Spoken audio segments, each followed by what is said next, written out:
శివగామిలా ఉంది. పొద్దున్న 2 వచ్చారు, కూడా నీడని తెచ్చారు. ఇప్పుడు 3 వచ్చారు. వీడెవడు? అసంపు. మీరు లోపలికి రండి. ఇట్ట ఇట్ట అనుకుంటే వెళ్తుందేంటి? మేమెందుకు వస్తాం? అక్కడ కూర్చొని చూస్తాం. ఎవరు అక్కడ?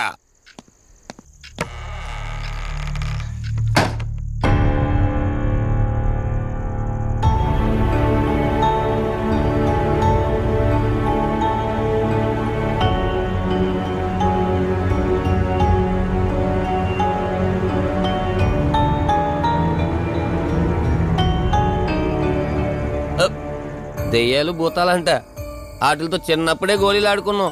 రాని దెయ్యం మేము చూసాం ఇట్లా చేరే సినిమాలు. మాకు చెప్తారేంటి? అమ్మా గాలి కనుకుంటా.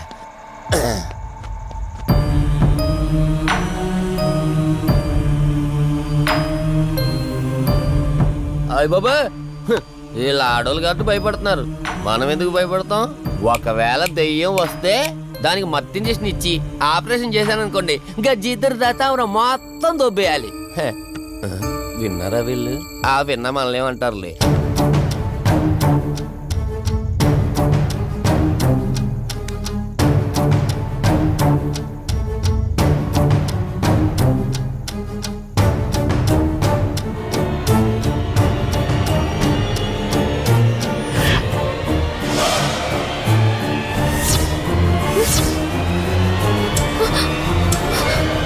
అయ్యి బాబాయ్, తల్లి తల్లి తల్లి, అమ్మ తల్లి తల్లి తల్లి తల్లి, దుర్గాబాయ్ తల్లి కవిత కళ్ళేదు. తల్లి తల్లి, ఎక్కడున్నావు తల్లి? ఎక్కడున్నావమ్మా?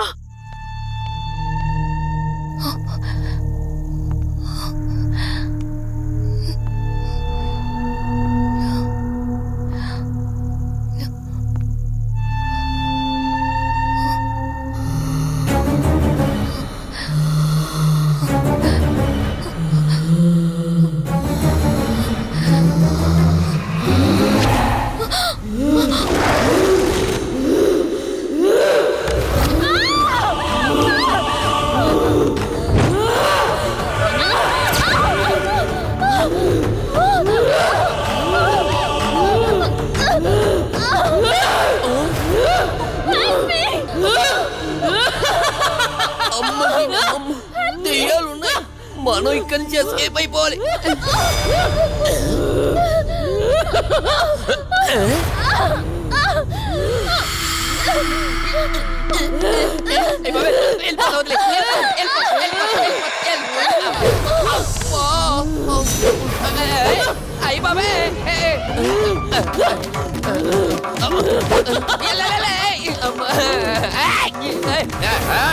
ఎవర్రా? సంపో. వెళ్ళిపోతున్నా. వెళ్తున్నా అని చెప్పాను కదా. వెళ్తున్నా. ఇటు వచ్చావా? వెళ్తున్నాను. ఆ సంపు నువ్వు చెప్పురా.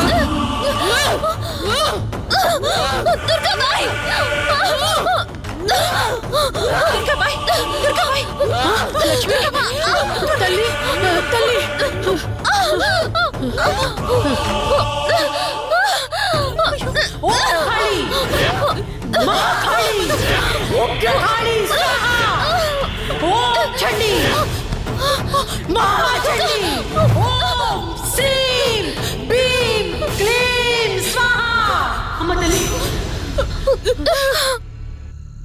తల్లి మీకేం కాలేదు కదమ్మా? ఏం కాలేదు కదమ్మా? నేను వచ్చేసాను. భయపడకమ్మా, ఏదో పీడకలంతే. లక్ష్మి, మొదటిసారి ఒక ఆత్మ నన్ను ఎదిరించి నా కూతురు శరీరంలోనే ప్రవేశించిందంటే అది మామూలు ఆత్మ కాదు. దాని శక్తి ముందు నా మంత్రశక్తి పని చెయ్యట్లేదు. మరి ఇప్పుడు ఏం చేద్దాం దుర్గాబాయ్? సమస్య ఎంతటిదైనా పరిష్కారం ఉంటుంది. ఇక్కడి నుండి 550 కిలోమీటర్ల దూరంలో పెంచలకోన అనే ఊళ్ళో మల్హోత్రా అనే క్షుద్ర మాంత్రికుడు ఒకడు ఉంటాడు. ఎంతటి ఆత్మనైనా అతని శక్తితో దిగ్బంధనం చేయగలడు. మీరు సరే అంటే మిమ్మల్ని అక్కడికి తీసుకుని వెళ్తాను. నువ్వు చెప్పేది వింటుంటే చిన్నప్పుడు మా అమ్మమ్మ చెప్పిన చందమామ కథలా ఉంది. అయినా నిన్ను అలాంటి చోటికి తీసుకెళ్లేందుకు మా వదిన అనాలి. మధు, మనం ఉన్నది 21st సెంచరీలో. ఈ కాలంలో కూడా దయ్యాలు భూతాల్ని నమ్మటం ఏంటి ఫూలిష్గా? నా కళ్ళతో చూశానని చెప్పినా నమ్మవేంటి? నేను హాస్పిటల్లో ఉండగా నన్ను ఒక నీడ వెంటాడుతోందని చెప్పాను. అది నీడ కాదు, ఆత్మ. దాని గొంతు నేను విన్నాను. నేను చెప్పేవన్నీ నీకు అబద్ధాలనిపించవచ్చు, కానీ దుర్గాబాయ్ దగ్గర చూసిన ప్రతిదీ నేను నమ్ముతున్నాను. Don't be silly Madhu. మళ్ళీ మళ్ళీ అదే చెప్తావేంటి? ప్లీజ్ కార్తీక్, నేను భ్రమతో చెప్పట్లేదు. ఈ ఒక్కసారికి నన్ను నమ్ము. నేనేది అడిగినా కాదనకుండా చేశావు. ప్లీజ్, మల్హోత్రా దగ్గరికి వెళ్దాం. సరే, నాకు నమ్మకం లేకపోయినా నీకోసం వస్తున్నా. కేవలం నీకోసం.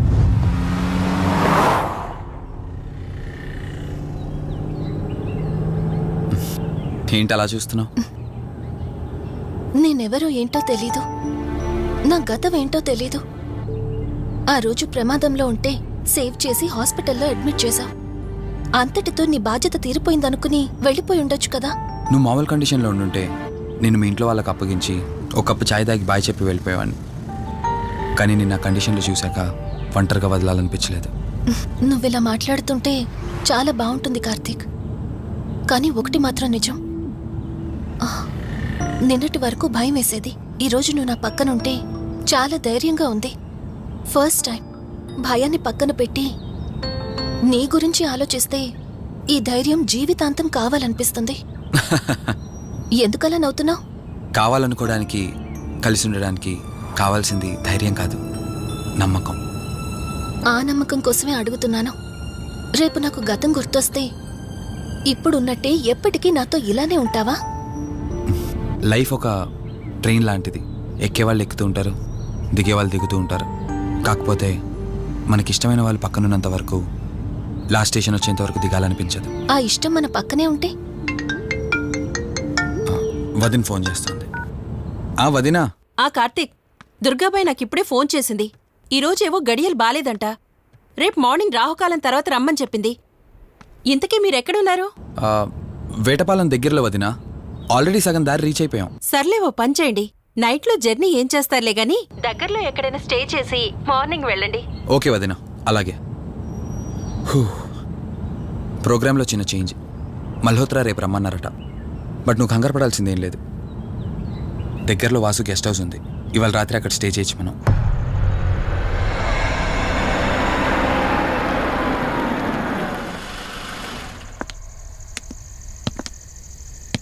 గెస్ట్ హౌస్ అంటే చిన్నదనుకున్నాను, కానీ పెద్దదే. డాక్టర్ కదా, ఆ మాత్రం సంపాదించుంటాడులే. నువ్వు ఈ రూమ్లో రెస్ట్ తీసుకో, నేను సోఫాలో పడుకుంటాను. సరే, గుడ్ నైట్. Good night.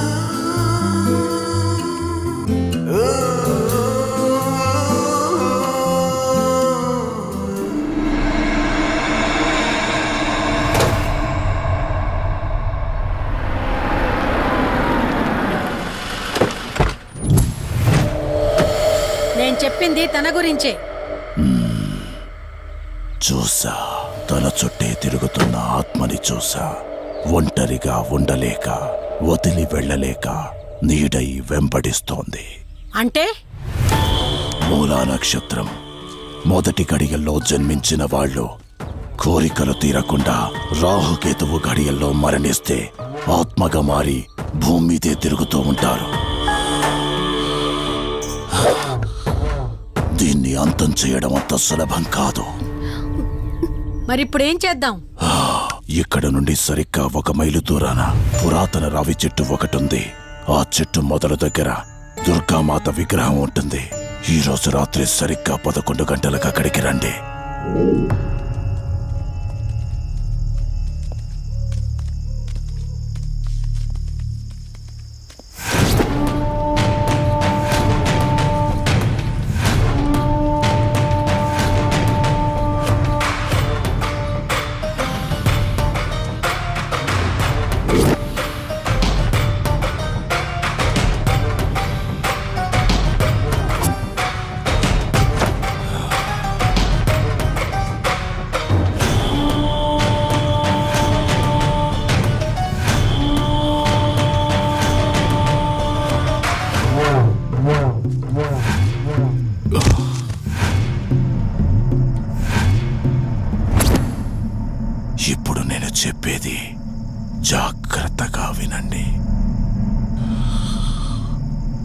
మనం ఆత్మని మోసం చేసి బంధిస్తున్నాం.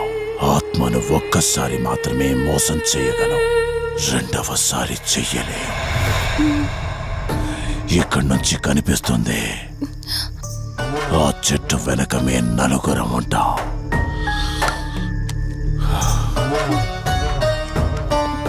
నువ్వు ఈ పుస్తకం చదవడం మొదలు పెట్టినప్పటి నుంచి వాడు కళ్ళు తెరిచేంత వరకు నువ్వు చదువుతూనే ఉండాలి. ఆ శవం కళ్ళు తెరిచాక నువ్విక్కడుండకూడదు. ఒకవేళ నువ్విక్కడే ఉన్నట్టయితే వాడు నిన్ను చంపేస్తాడు. చెప్పు, ధైర్యంగా చేయగలవా? చేస్తాను. సరే, చదవడం మొదలుపెట్టు. మధు, జాగ్రత్త.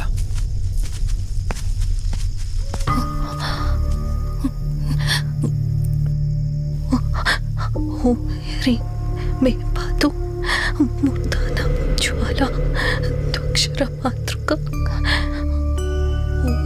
శ్రీ మే పరాత పాదం త్యక్షరి విశ్వ మాతృక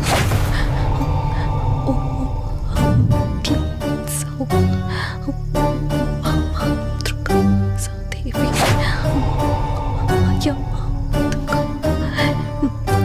ఓం హ్రీం సౌ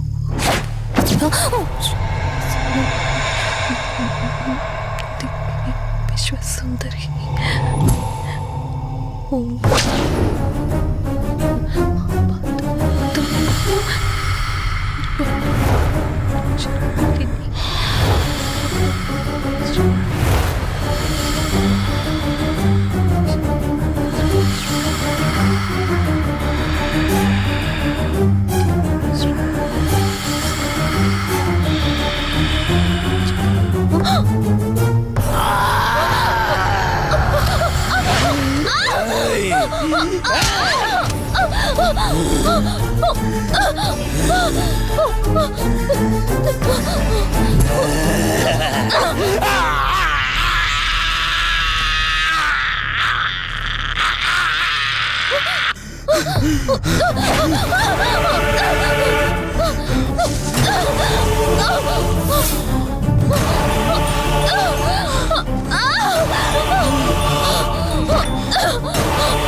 నీ గతమేంటో తెలియకపోయినా సరే, రేపటి నుంచి ఈ ఆత్మ అనేది నీ దగ్గరికి రాదు.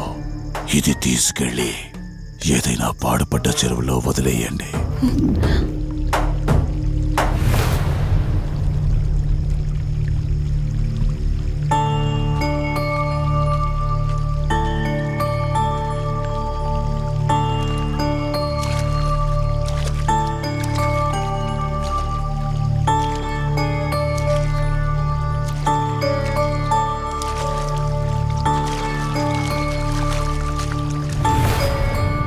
కార్తీక్, నా ఈ జీవిత ప్రయాణంలో ఒంటరిదాన్ని కాకూడదని నన్ను పెళ్లి చేసుకోవడం కోసం వాళ్ళ తల్లిదండ్రులతో మాట్లాడడానికి వెళ్ళాడు.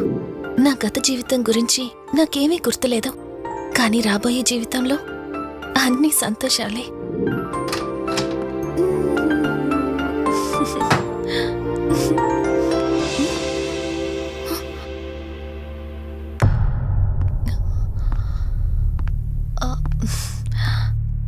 అక్కా, ఏమైంది? పోలీసులు వచ్చారు. సార్, కార్తీక్ వైజాగ్ వెళ్ళాడు. 2 days లో రిటర్న్ వచ్చేస్తాడు. రాగానే మిమ్మల్ని కలవమని చెప్తాను. ఏంటక్కా, ఎవరేం మాట్లాడడం లేదు? నీ భర్త వచ్చాడమ్మా. నా భర్త? నా భర్త? అవునమ్మా, ప్రూఫ్స్ అన్ని చెక్ చేశాం. ఎంక్వైరీ చేసి కన్ఫర్మ్ చేసుకున్న తర్వాతే ఇక్కడ తీసుకొచ్చాం. అతనే నీ భర్త.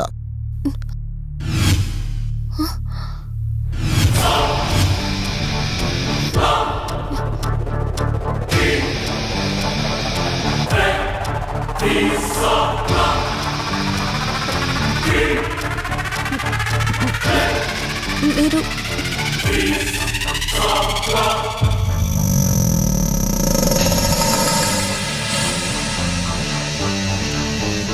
Hi, I'm Rishi.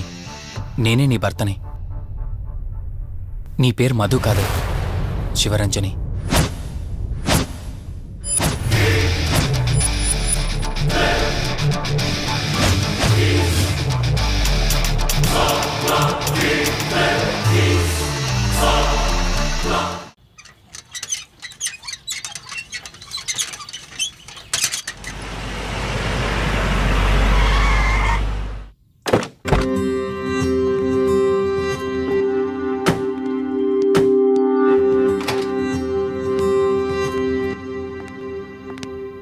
వెల్కమ్.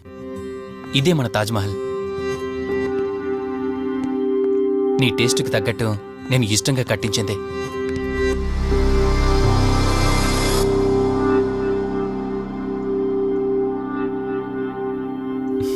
ఏంటలా చూస్తున్నా? ఇదే అన్నిటికంటే నీకిష్టమైన ఫోటో. మన పెళ్ళయ్యాక తీసుకున్న ఫస్ట్ ఫోటో. ఇదెప్పుడు మన కళ్ళ ముందే ఉండాలని నువ్వే హాల్లో పెట్టించావు. కమ్ నా త్వర. నేను మిమ్మల్ని ఒకటి అడగచ్చా? నేను ఆ రోజు చెరువులో ఎలా పడ్డానో, ఆ టైంకి నేను ఆ రోజు అక్కడ ఏం చేస్తున్నానో, అయినా ఆ పేపర్లో యాడ్ ఇచ్చి ఇన్ని రోజులైనా నన్ను తీసుకెళ్ళడానికి ఎందుకు రాలేదు? ఆ సంఘటన జరగటానికి కొన్ని గంటల ముందు నేను యుఎస్ వెళ్ళిపోయాను. తిరిగి వచ్చాక నాకు తెలిసిన ప్రతి చోట నేను వెతికాను. నువ్వెక్కడ కనిపించలేదు. చివరికి ఏం చేయాలో తెలియక పోలీస్ కంప్లైంట్ ఇవ్వడానికి వెళ్తే అప్పుడు తెలిసింది.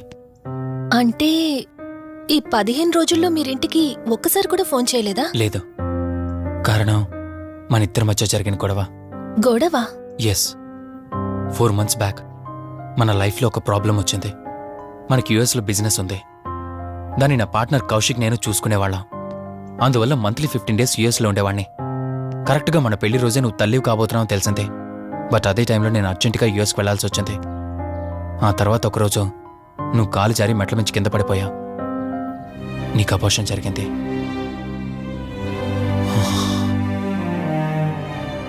ఆ టైంలో నేను దగ్గరగా లేనని అప్పటి నుండి నువ్వు నన్ను దోషిగానే చూస్తున్నావు. ప్రతి చిన్న విషయానికి గొడవ పడేదానివే. అలా గొడవ పడిన ప్రతిసారి కారులో మీ ఫ్రెండ్ ఇంటికి వెళ్ళి కోపం తగ్గాక తిరిగొచ్చేదానివి. మొదట్లో కొంచెం బాధేసినా రాను రాను అలవాటైపోయింది. అలాగే మళ్ళీ ఒకరోజు నేను బిజినెస్ పని మీద యుఎస్ వెళ్లాల్సి వచ్చింది.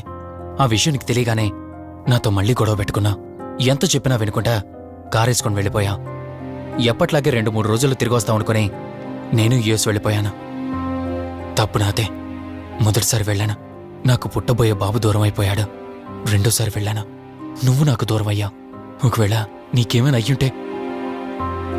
అందుకే యుఎస్లోనే మన బిజినెస్లన్నీ కౌశిక్ అప్పగించి వచ్చేసాను. నీకోసం, కేవలం నీకోసం. వదినా, వదినా, వదినా, ఇదిగో ఇది నీకోసమే. ఏంటి వదినా అలా చూస్తున్నావు? ఇది నేను తీసుకొచ్చింది కాదు, అమ్మ పంపించింది. అమ్మ నాన్నతో అన్ని మాట్లాడేశాను వదినా. మధు ఫోటో చూశారు, వాళ్ళకి పిచ్చి పిచ్చిగా నచ్చేసింది. కానీ పేరే బాలేదంట. పేరుదే ఉందిలేరా, పెళ్లికి ముందైనా మార్చుకోవచ్చంటుంది అమ్మ. అవును, ఇంతకి మధు ఎక్కడా? పైనుందా? మధు, మధు. మధుకి తన అసలు పేరేంటో తెలిసిపోయింది. ఆ పేరుతో పాటు తను కూడా వెళ్ళిపోయింది. ఏంటి, మధుకు అసలు పేరు తెలిసిపోయిందా? తనే వెళ్ళిపోయిందా? లేదు, నువ్వు పేపర్లో వేయించిన ఫోటో చూసి తనే తన భర్తనని చెప్పి తీసుకువెళ్ళాడు.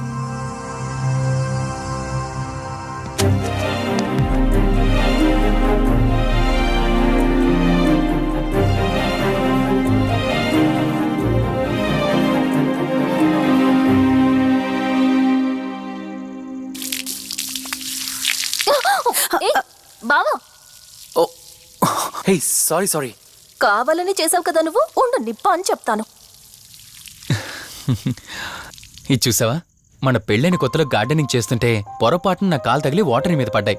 అంతే, వాటర్ పైప్ తీసుకుని నా వెంట పడ్డావు. ఇలాంటి చిలి పనులు చాలా చేసేదానివి. Ranjani are you okay? నాకు నిద్ర వస్తుంది, నేను వెళ్ళి పడుకుంటాను. Sure, no problem.